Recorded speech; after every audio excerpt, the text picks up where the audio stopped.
Quando eu tenho uma doença genética, nem sempre ela é transmitida de pai para filho. A doença genética significa que eu tenho um gene alterado. Essa alteração pode ter surgido em mim e eu não ter herdado de ninguém.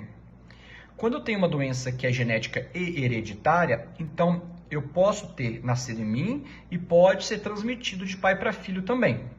Muitas doenças genéticas são hereditárias, não passa de pai para filho. Nem toda doença que é genética, que tem um componente genético, se transmite de pai para filho.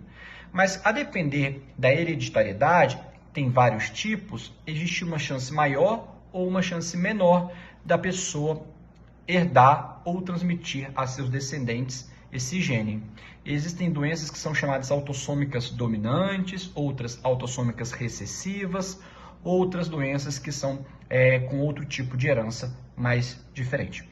A doença de Huntington, ela tem uma herança autossômica dominante, significa que o pai ou a mãe tendo, os filhos têm 50% de chance de ter.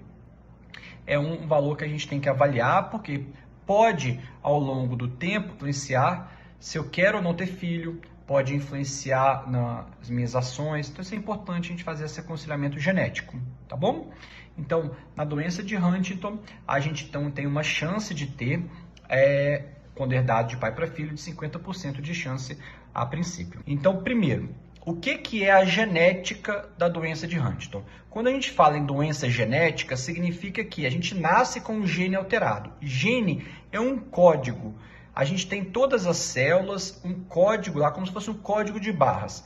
E cada gene faz alguma coisa no corpo. Então a gente tem um gene para produzir o cabelo para virar preto. Tem gente que tem um gene que faz o cabelo ficar loiro. São características, tá bom? É mais ou menos dessa forma.